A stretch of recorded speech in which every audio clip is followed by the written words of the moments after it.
Before Australia was known for Good Day, Mate, and Crocodile Dundee, it was a world of the Aboriginal people in the outback, part of a culture that's in danger of being lost.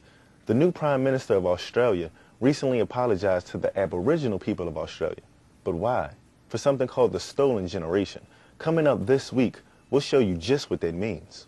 I traveled to Adelaide, Australia and met Lloyd, a young person on a journey known as returning to country. In Australia, they say the red desert landscape was created by the Dreamtime spirits.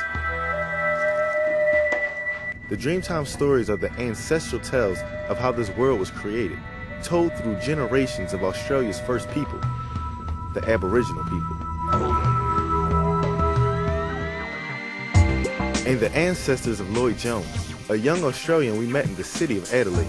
21-year-old Lloyd is a typical Australian bloke, as they say. You work out here?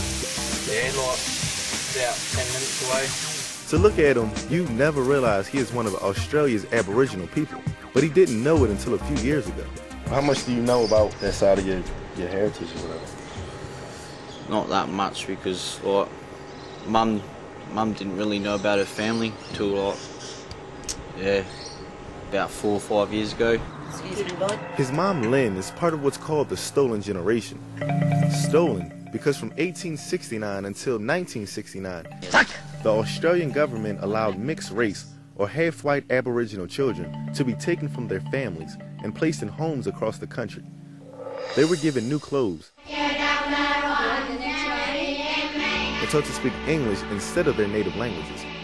All contact with their parents was cut off, growing up with no connection to their history. And it is like just a giant jigsaw puzzle. And there's nothing worse when you're sitting down and doing a jigsaw puzzle and there's a couple, 2 or 3 pieces missing, and without those pieces, that's a hole there, there's a void in that picture, and that's what it's like in your soul. It happened to as many as 3 in 10 Aboriginal children, according to a 1997 report.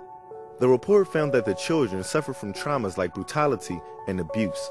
Children with the lightest skin were taken. The objective was to absorb them into white society.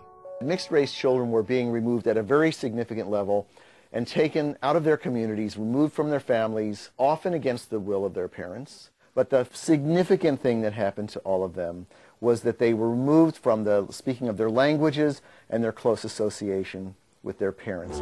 Aboriginal Australians are one of the oldest cultures in the world. Anthropologists estimate that Aboriginal people have lived in Australia for 40,000 years. At one time, Aboriginal tribes inhabited nearly every part of the continent, but today they make up only 2% of the country's 22 million people. Back in Adelaide, Lloyd gets ready for a trip to Central Australia, where his mother's Aboriginal family's from. It's a journey the Aboriginal elders call returning to country. One Lynn made a few years ago, and one Lloyd is now preparing to take. He's traveling to Central Australia to learn about the past and meet a family he doesn't know. When you go to Alex Springs tomorrow, you're going to be reconnected with some people that you never met. Like, are you nervous, or is it just like, how are you feeling? Oh, don't know how I feel, really. Excited, nervous. Tomorrow we'll travel with Lloyd to Alice Springs, Australia, where he'll learn more about his lost Aboriginal heritage. For more on my journey to the Outback, just head to channel1.com for everything Aussie. Just click on Passport Australia. There's behind-the-scenes pictures and videos of my trip, a guide to Aboriginal art, and you can even take a virtual field trip down under.